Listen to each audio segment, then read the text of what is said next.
Hello, everyone, and welcome to Mind, Body, and Spirit Mondays here on Witchcraft TV. Harold and I present this every Monday, where we look at mind, body, and spirit and ways to help people get through these stressful times. Tonight, I am coming on a little bit different. As you can see, I'm alone. Harold's in the background.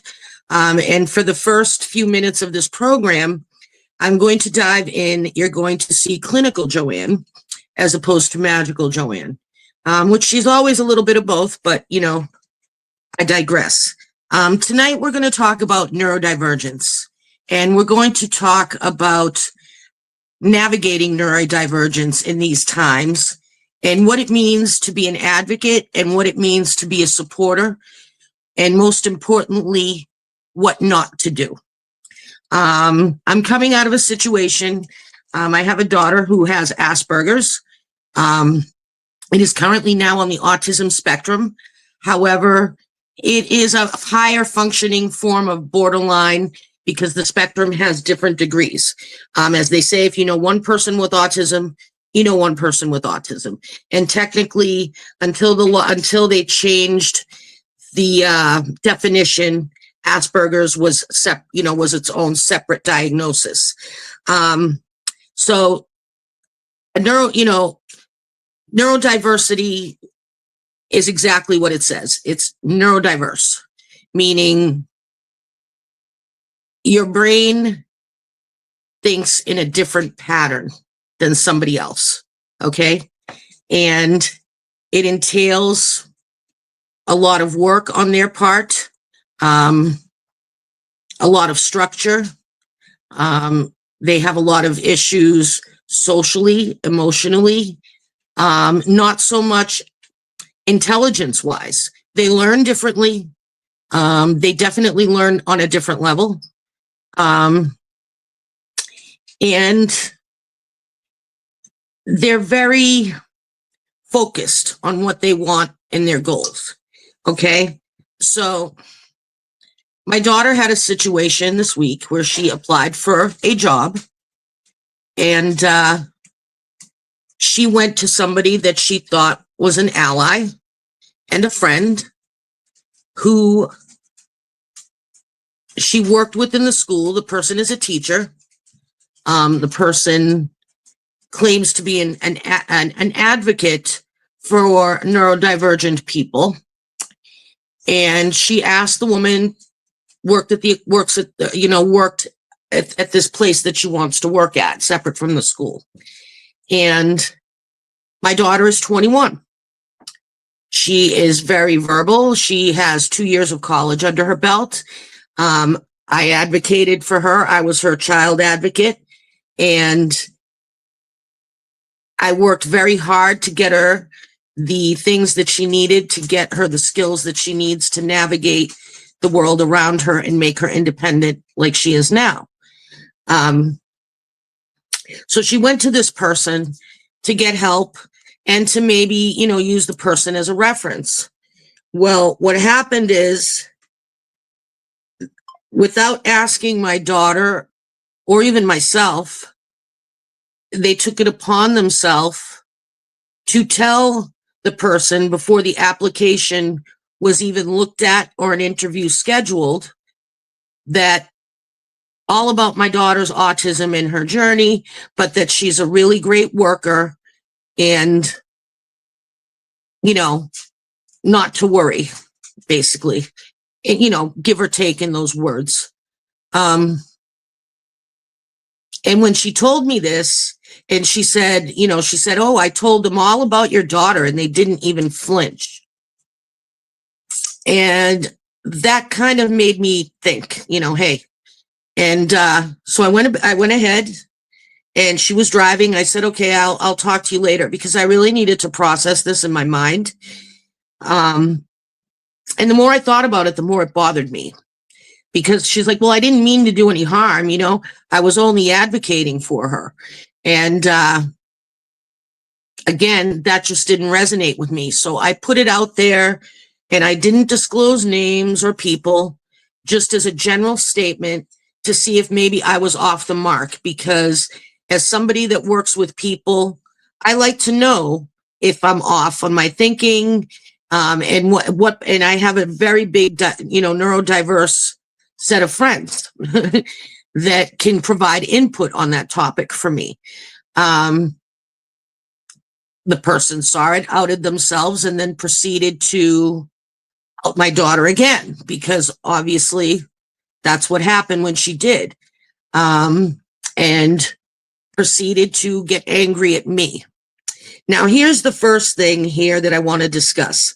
An advocate, if you look at the Webster's dictionary, is a person who defends publicly a cause or policy to advocate an ethical, for example, to advocate an ethical workplace for somebody that's neurodivergent, neurodivergent populations, right? Or advocating for a cause, okay? You want to advocate for the neurodivergent cause. So that would be like making sure your workplace is ethical, working with different organizations to promote awareness. That is advocating, okay? However, speaking for an individual without consent about their diagnosis to a workplace, colleague, job reference, etc., is a violation of their freedom to choose whether or not it is appropriate to disclose this information or even relevant. Okay? This should apply everywhere and to everyone in general, but more so when it comes to physical disability, illness, neurodivergence, mental illness, and just overall a person's privacy, okay? That is not advocating for somebody, okay? Especially if you work in that profession and you're a teacher, a special education teacher, a mental health professional, a doctor, a lawyer, a nurse, any one of these professions that requires confidentiality through the HIPAA Act or just through ethics, you don't do that, okay? So that would be a para, a doctor, a nurse. And if you cannot be an advocate and you want to be an advocate, there are courses that you can take to be an advocate, say for people in court that have neurodiversity, people that don't have families that are in social services. They have training courses for you to be an advocate. But generally, most people provide a family member, a friend, somebody close to them that they trust. I am my daughter's advocate. If she's uncomfortable in a situation, she allows me to kind of, navigate and help her through it. I do not take it upon myself to go directly to the party involved. Now, this was a workplace that she had worked in before. And she's looking at the board and saying, Mom, they haven't even looked at my application yet, and it's sitting in the system. And that's how this conversation came about. So basically, when I said this to the person, they said, well, they didn't say they weren't going to hire her.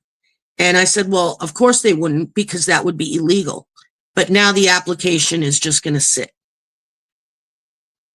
And that's pretty sad. All right. So the only advocate that can speak for the client is their clinical advocate or a person they have named as an advocate on their behalf.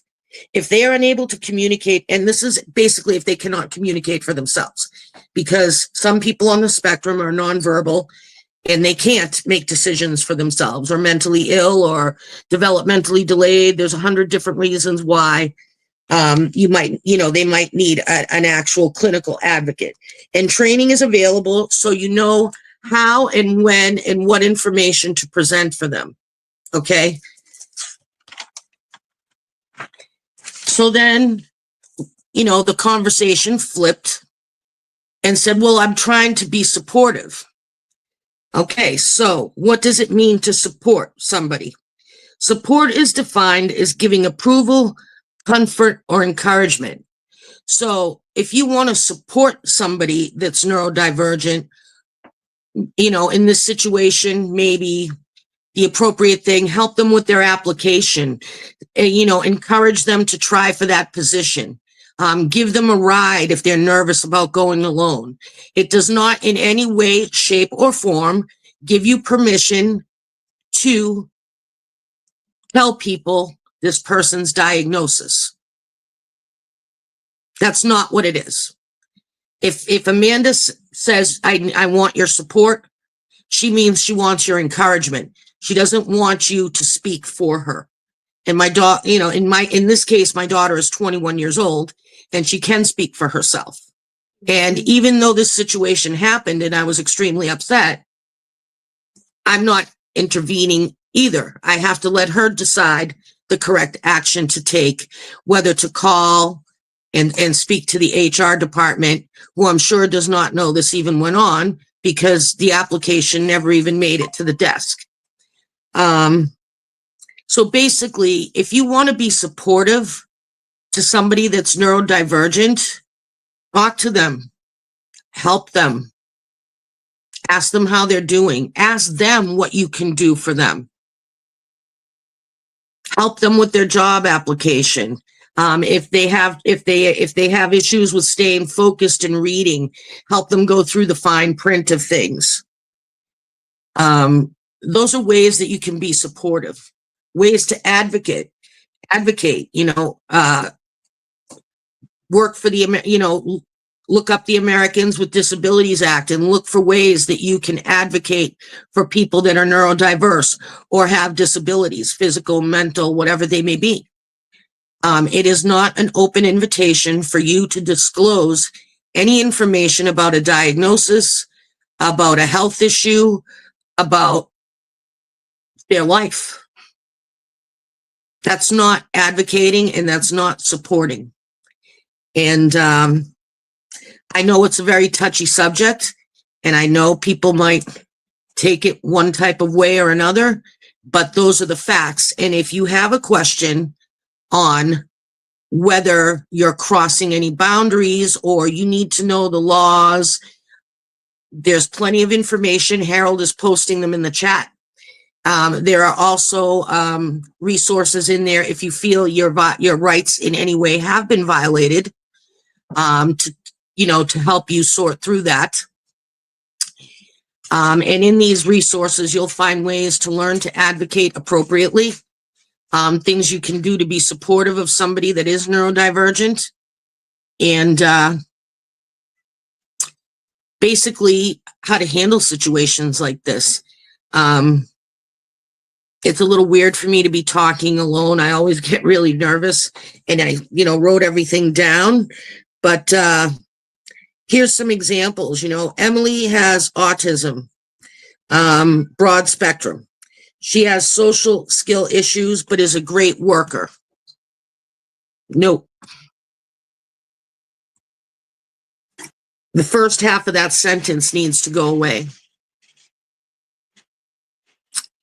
It should be Amanda's a great worker, or Emily's a great worker, or Harold's a great worker, or Joanne's a great worker. Okay? Especially if you know that that person has a great work ethic. I'm not saying lie, but, tell the truth, obviously, or don't, recommend, But again, there's ways of doing that. Saying, look, I don't think that position might be right for you. Maybe try this one. That's the way you would approach that situation.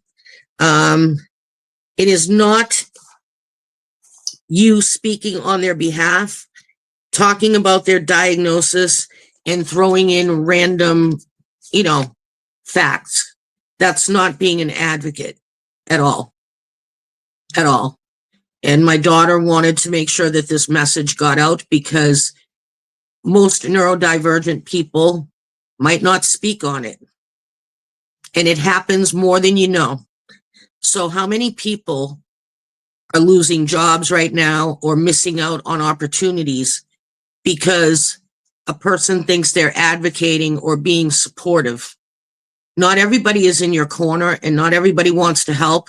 And sadly, stereotypes are out there depending on where you live in the country, and especially right now. And politically. RFK made some statements that make this content extremely relevant right now, that upset my daughter. Because she, this is for you, RFK. She can wipe her ass. She's done 2 years of college, and she's brilliant, and she can get a job, and she's been dating since she was 15. So there you have it. And now we're back to magical Joanne and Harold from Mind, Body, Spirit Monday. If you have any questions about this tonight, drop them in the chat now or later. If you have any comments about it, I'd love to hear it, especially if you have experienced anything like this as a neurodivergent person, and what your input is, because that's important. I'm just looking at facts, data, and experience that I have in this. I have 20 years of experience in this with my daughter. So, but I'm an open learner when it comes to that, as we all should be. And I did pull a card for tonight for the collective as Harold's coming in. And I found it extremely appropriate. And it's from the Guides from the Hidden Realms by Colette Baron Reed. And it flew out at me right after I was telling Harold, what I wanted to do tonight a little bit differently. And it says, focus on the brilliance. Right? Focus on the brilliance. I don't know if you guys can see the card. Very beautiful card. I love it. It has an eye, which automatically makes it a favorite of mine. And it says, focused attention, prioritizing, and persevering, right? Instead of focusing on all the negative crap going on in the world right now, we really need to take a look at the good things that we still have and want to preserve. Focus on the brilliance, because when you do that, you're going to bring more of that to the world. If this woman had focused on the brilliance in my daughter instead of the deficits, it would have been a whole situation. And no, the job has not called her for an interview, but that's okay, because she says she doesn't want to work for a place like that anyway. So their loss. And she's moving onward, and all she wants to do is save money for college, but yes, focus on the brilliance in people, in life, in doing the laundry. What's great about doing the laundry? How it's going to smell great when they come out of the dryer, Try and focus a little on the positive, and let's stop being overly critical of everything and everybody. And learn, get credible data and facts. And if you don't know, ask. Thanks for coming to my TED Talk.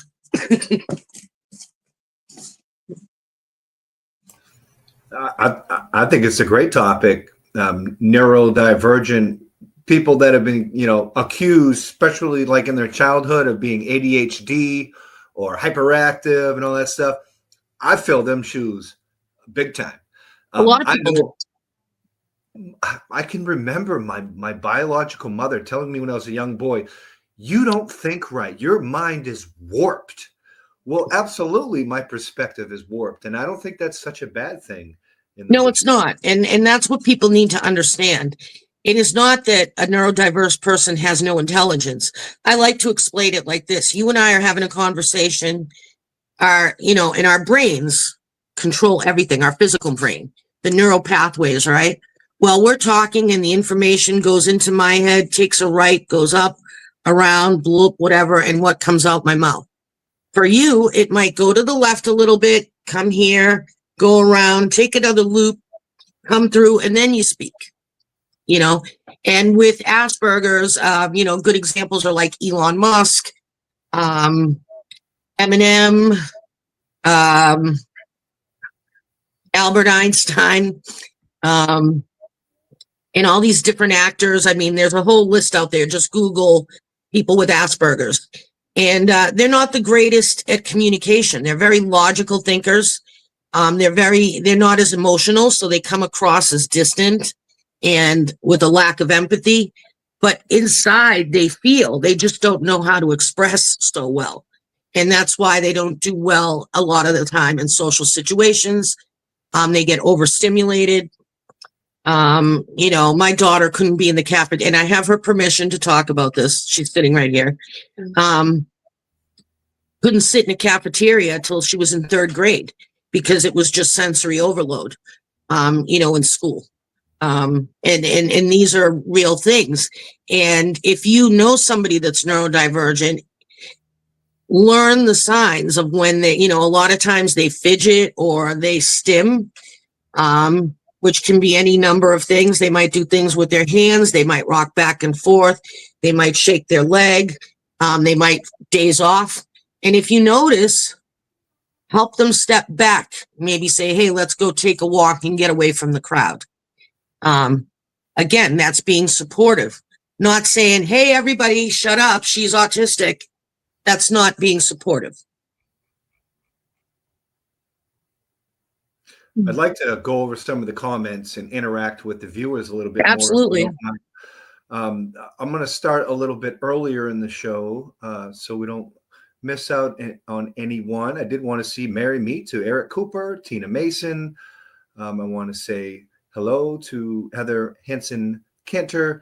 And she had said, good Lord, my ex used to call the place I workers and go on and on about things I was doing, like drugs, like all the above, all the things I was never doing. And they would just listen. Is that okay for them to just listen to him go on like that? I was in the middle of divorce then. Sorry, little off subject. A little bit. So we're going to keep going. As a professional workplace, they should have stopped the conversation politely and ended it. And this was probably when you were talking earlier in the show, Yes. Joanne. Let's see. Heather goes in and saying she really should reach out to HR there. They need to be aware this person employed by them is doing this. I don't know what HR is. What's HR? Human resources. Okay, that makes sense. Makes sense. Jennifer Marie Pond, welcome to the show. Thanks for your commentary. The dawn of the nursing home would end up on the phone at some points. I lost my job because of him in all the calls. That must be something personal that I have no idea what's going on. Bobby Thompson, yes, we are live. This is a live broadcast, and that's why I wanted to go ahead and interact with some of the viewers at this time. Hi, Bobby. Bobby, we are doing great. We are doing great things, and we are talking about neurodivergence. And first thing that pops into my mind is I feel that the majority of every witch that I have ever met in my entire life was a little peculiar. And I think that neurodivergency is a label, just like every other label under the sun, but it's a skin, I think, that's a very comfortable skin for witchcraft and people who adhere to witchery. Absolutely. So call me neurodivergent, I'll wear the skin with pride. I think so. I think that people that are neurodivergent have a bigger connection to spirit and that in those realms. I think they're closer, they can see both realms, Queen Mother, thank Queen you so Mother much for joining the show. Mary Meet to you. Glad to have you on. She says, great episode. I was diagnosed with Asperger's, ADD, and epilepsy in the 90s. Yeah, absolutely. I mean, I was diagnosed with that stuff when I was younger too. And I think it's just kind of one of those things where most witches are just a little peculiar. Yeah. I've never met a witch that wasn't. So yeah, absolutely. Support for neurodivergency. Kaysen has some comments in the comments here. Undiagnosed ADHD. Here they don't even recognize it a personality type. That is Kaysen Lee, and I'm assuming is from across the pond in the United Kingdom. Queen Mother says, actually, I meant ADHD, not ADD. I'd love to hear your perspective, Queen Mother. Billy Razzuto, hey, Mary Meet, welcome to Witchcraft TV, Mind, Body, and Soul with Joanne. Mother says, yes, many of us are neurodivergent, which, yeah, I really appreciate that. I really appreciate the endorsement that, witches are a bit peculiar. I've always thought that. I, too, am strange and unusual. Case and Lee, I've noticed your name. I've seen you on a couple of our shows. Thank you so much for watching from the YouTube platforms. Sri Lanka, I'm assuming that's from United Kingdom. If that's true, thank you for joining. I think Sri Lanka is in Asia. I'm not sure.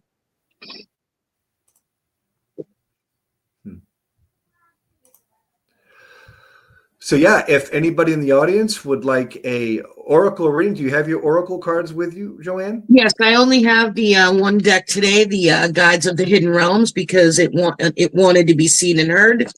So if anybody wants a pull, anybody wants the poll, now's the time to do it. Joanne has a master's degree in psychology, is a witch up there in New England, real far in the Northeast, in the wooded area on the border of Canada. yeah. As she is ready to do her work to the community, offering her expertise. Pull for me, please. Heather Hansen Cantor, if you have a particular thing that you want to ask or just a universal reading, that would be great.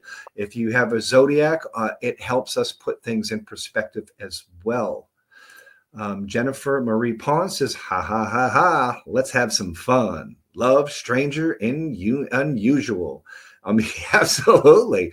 Unusual is the twist today. We are definitely unusual. Lots of love in this springtime and stranger than all. Let's see. Jill says, yes, please. Card pull. Okay, so the first card pull was Heather. Yep, I got her right now. Heather Hansen, who says, universal, please. She is a Scorpio. She knows. Yes. And Jill, we have you on deck. Don't go nowhere, and we'll get right to you. Merry meet to Carney Camella. Thanks for joining. Carney, hi. She's all the way in Australia. I'm so excited to have her on. Right now, it's 11 o'clock in the morning, I think, there for them. Tomorrow. So she's living in the future. She's coming to us from the future. And Heather, I pulled up for you the Serenity of Magic. Very cool card right there, as you can see. And focus for the highlight here on the third eye. And the Serenity of Magic to me says you need, own your magic, own who you are, be fierce and have faith and belief in that magic. Look for synchronicities, miracles, and spiritual forces. And when you see these synchronicities and focus on them, they will help strengthen your spiritual foundation and your belief in yourself, right? Because if you're not 100% sure of yourself and who you are, you shouldn't be working the magic in the moment, right? You have to do the work and put it out there and let it go. You can't be worrying all the time. Well, did I do it right? Did I add an extra coin, or, spirit isn't necessary, spirit or your deity looks at your effort and what you're doing and your intent. Okay. And that's a big part of your personal magic. Okay. Is having faith that the work that you're doing and putting out there is going to work for your benefit or the benefit of whoever you're trying to help. So you need to be more confident in who you are, in your magic, and you need to own it because you have it and it's there. Who is next? Or do you want any clarification? Next was Jill, right? I believe it was Jill. Let's go up here. Let's see. Heather, pull me, please. Jill, yes, please. I need a card pull. And Jill doesn't give. Let's see. Jill says, not going anywhere. Thank you, Lone Wolf. And we also thank Joanne, who is a wonderful oracle reader, master in psychology. I would not be here were it not for you. So yeah, Jill is up and ready for a poll. Ooh, the masks we wear. I love this card. It reminds me of Medusa, right? Look at all that stuff going on the crown chakra. It reminds me of Jim Carrey's The Mask. Oh, yeah, that tand it's about self-expression, protection, and authentic self. You know, it's hard today, Jill, as you know, to find a moment to be your authentic self. When we're at work, we have to present one way. When we're with certain people, we have to present another. Especially in these times where you might not feel safe around certain crowds. You might have to wear a mask of just, trying to blend in, which, for us witches, that is hard. And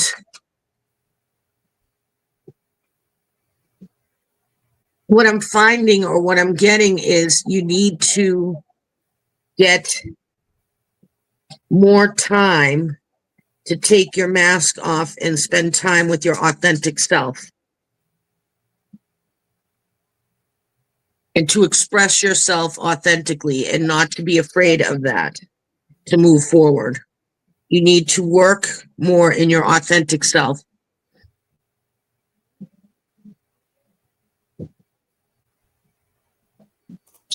And always be authentically who you are.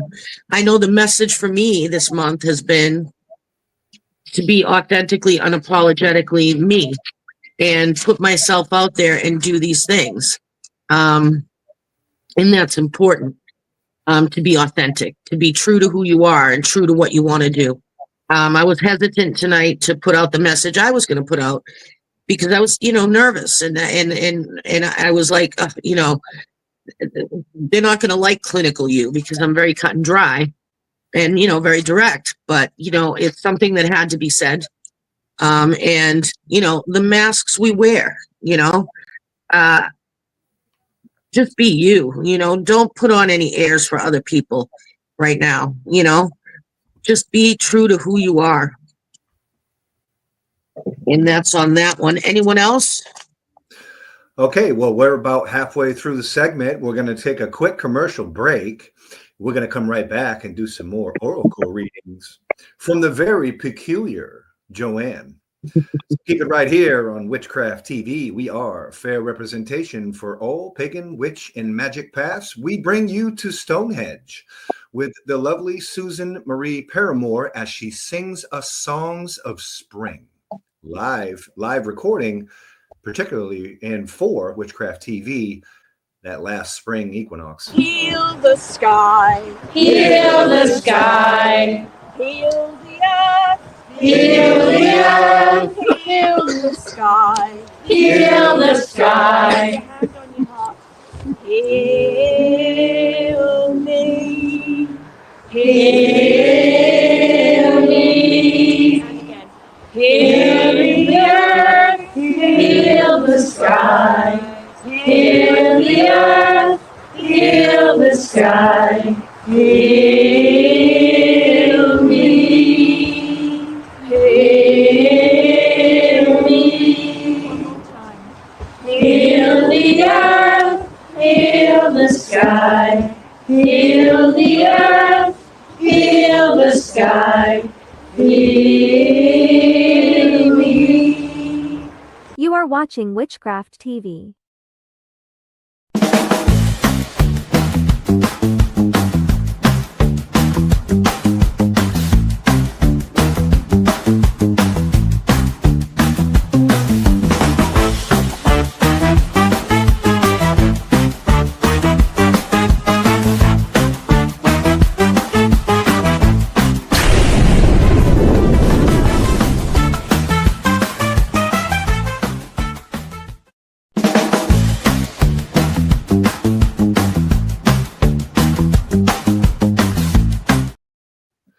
So we're back with Mind, Body, and Soul, Witchcraft TV with Joanne and Lone Wolf. We had a few comments in there, a few new people showing up.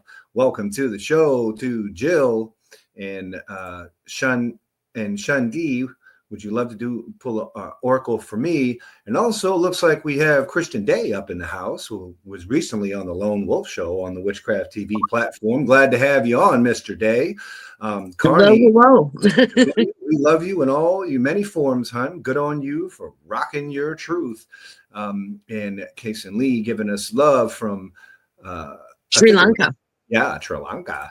And so I don't really know where we were chronologically for oracles, but I left off with Jill. I don't know who else was on deck.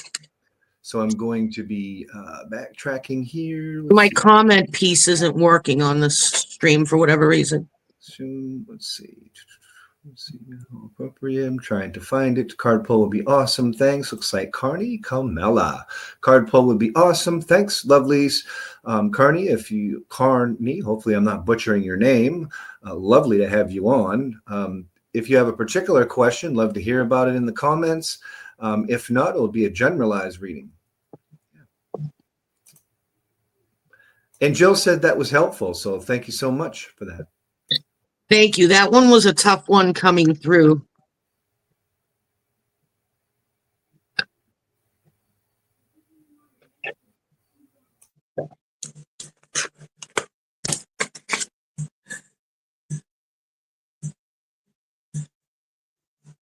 Wow. A way out of the weeds, right? And I love this card. I get it a lot. And I find it very helpful and very cathartic.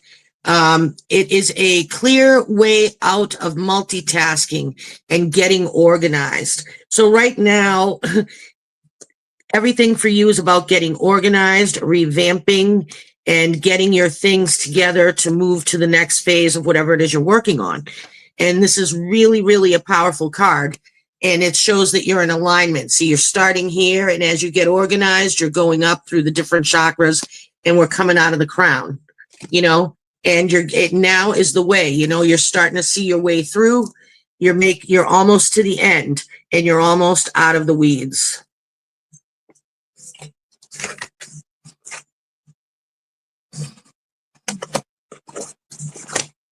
Okay, next on deck.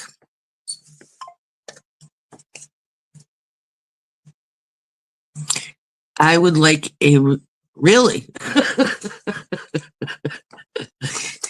Oh, I can't hear you, Harold. Are you on mute? Yep, I was on mute. Good looking out. Yeah, Christian Day with the laugh. We were just talking about being very peculiar and how most witches we've ever met are very peculiar. Christian Day, we all fit that criteria. I hope you agree. He's going on. He just there's something big that's happening on the Discovery Channel.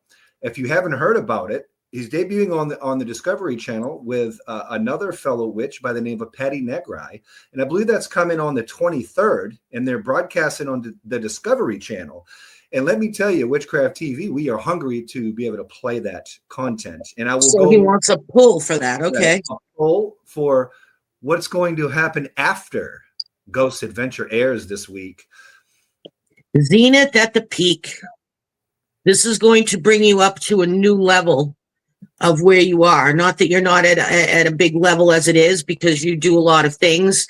But yeah, this is a new zenith for you, and it's going to bring you into a whole new area for you. And it's really aligned with spirit. If you look, the sparks are coming out of the chakra, and this is a perfect time for you right now to get out there and show people your magic and who you really are and what you do. And I think it's going to just bring you to the next level of where you need to be, in your journey. And I think that's great. This is definitely with what's happening now. Yep. Zenith at the peak, you're on top, but now you're going to get that zenith moment. It's going to be great. You're already on top, but hey, let's add some to that. And I think there was one other person that wanted to pull before Christian. I think Kassan, who's coming on from our YouTube platforms. Kassan, you are next. We started Carney. It was between Carney and Christian, I think, if there was anybody. Or maybe it was Christian that I was looking at. I don't know. So we have Carney and then Christian come up. So next is going to be Kassan, if I have made a mistake, please correct me in the comments and we'll get right to it. Hassan, here I go. Yep, Kassan. Well, he has some rhetoric. Let's hear what he had to say. He was next, but Kassan said prescription drug addiction, withdrawing it now, anxiety, depression, debilitating gut issues caused by anti-anxiety drugs, etc. And let me tell you, Kassan, I can relate to that 100%. That is not anything foreign to me and to our audience. This is an healthy thing. Purge that addiction, get it out. Don't let it control you, control it. That is the work of witches. Yep. And in order to do that, I recommend, I call my practice mind, body, spirit for a reason, because you need to align yourself, not just mentally and doing the mental work and the counseling and, the meds to help you come off, but you need to start looking at what you're putting in your body, the foods that you're eating, maybe do one healthy and start small. We don't have to conquer the world here in a day. Definitely what you want to do is you want to, I tell people, do one good thing for your mind every day. Read a book, do a crossword puzzle, music, Sudoku puzzle, have great conversation, watch an educational program, study a topic you don't know. Do one good thing for your body. That could be drink more water. I'm going to take a walk today at lunch instead of grab a burger. Have a salad or soup instead of having those fries. These are all things you want to do. Do one thing for your body every day that's healthy. The next thing, do one thing for your spirit, right? Meditate. Take 20 seconds to step outside and just ground and center. Read something, learn about a practice, get closer to your gods, do an altar devotion, say a prayer, go to church, whatever it is that you do that aligns with your spirit, you want to feed your spirit. And then do one nice thing for yourself, because you have to be good to yourself. What is addiction but self-harming, and you want to heal. So you need to be good to yourself. So do something nice for yourself. Have an ice cream. It doesn't have to be huge. Buy that new shirt you want. Get that record. Buy a ticket to WitchCon, whatever it takes to make you feel better about you. And then do one small thing for somebody else, whether it's give a compliment, ask somebody how they're doing. And are these things going to change your life overnight? Absolutely not. But what they're going to do is they're going to feed you inside and make you stronger, so you're able to navigate these times for yourself. And the card I'm going to pull for you right now on that note, what does he need to know for his mind, body, and spirit?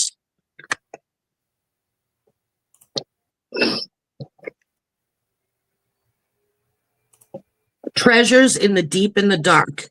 And if that is not powerful and cathartic right there, because in your darkness, you're going to find your treasure. And I say this all the time to people. Think about an oyster, right? It makes a beautiful pearl, but something has to get in there to irritate it, right? And then you get that beautiful treasure that is the pearl. Right now, things might seem hard. You're going through all these things, but the end result is going to be a treasure, because you're going to be such a strong person. You're going to have a strong mind. You're going to have a strong spirit. You're going to be healthy and whole. And you're going to be a better person for the people around you that love and care for you, and that you love and care about as well. That's the real treasure. And it even says on it, shadow work and healing old wounds. And I tell people, it's hard, but you have to do the work. There is no go around, and I hate to say it, you have to address those old wounds and navigate those feelings. And by doing those little steps of mind, body, and spirit, you are going to strengthen yourself and make yourself able to handle that process better. So I hope that helped you. I definitely hope it helps them too. Anytime someone is going through, withdrawals from, things that alter your mind, and they start it starts controlling you and you're not controlling it, that's a hard bargain. I've been through the ringer of alcoholism. I've been through the ringer of medicinal marijuana, where the withdrawals are just completely anxious situations. I can definitely relate to it. And just remember, we are human, and it's okay. It's okay to make Okay to mistakes, not be okay. and it's okay to, live another day and be better than you were yesterday. Every day, reach your highest ideals. Be better than you were yesterday. That's And keeping it simple, and I always say this and I can't stress it enough. I know I sound like a broken record, but we always overcomplicate things as humans. We think we have to do this whole, oh my God, I'm going to have to do this whole 2-hour meditation, or I'm going to have to read 1,000 books. And no, it's not that at all. It's small, attainable goals. And that's what this one small thing for the mind, body, spirit, self, and others is. It's small, attainable goals that will give you big results in the end. absolutely. Do you have any parting words of wisdom? Well, before we go, Carney says, I love that, Harold. Small steps, big celebrations. Absolutely. Thank you, Carney, for that. Joanne, do you have any parting words of wisdom in regards to your lecture on neurodivergency and also some of the readings that have been going on? Any parting words of wisdom? Basically, right now, things are tough and everybody's having a hard time. And just because somebody looks like they don't care, or they're just a little bit off or different, doesn't mean that they don't understand that. And maybe try and be, like I said, to be supportive, instead of saying, you see somebody struggling, maybe say, hey, let's, you're at a party, you're around a bunch of people, and you see somebody that's, kind of withdrawing and starting to kind of, maybe rock back and forth or feel uneasy, say, hey, why don't we go, take a walk outside and, go look at this. Let's step back a little. I send people 20 seconds of Zen videos, to kind of get them outside of their element and let them, step away. So try to step back, and before you react to somebody and before you open your mouth and say something about somebody else and their diagnosis, think about it. What if that was my child? What if that was my friend or my mother or my sister or my brother, and somebody was saying this? How would I feel? Put yourself in somebody else's shoes. And for God's sakes, be good to each other, because we need to be kinder to each other. It's just ridiculous out there right now. And focus on the positive, focus on the brilliance. Like we opened with that card. Focus on what's good in the world right now. There's good people. And I was I was in a very negative mindset for quite a while. And I had some really deep, dark work that I had to do. And I look at the people surrounding me right now in this feed, in my life, and I am blessed. I am blessed. So many amazing people that I can call or ask or go to that support me and love me just for who I am. And that's amazing. And it's changed my perspective, and things have gotten better. One small step at a time. Thank you so much, Joanne. And remember to keep it right here on www.witchcrafttv.online. We are fair representation of all pagan, witch, and magic paths. I'll see you next week, Monday night, 9 p.m. Eastern, 6 o'clock Pacific. Don't touch that dial. We'll be back soon. We love you. Merry part for now, and merry meet again.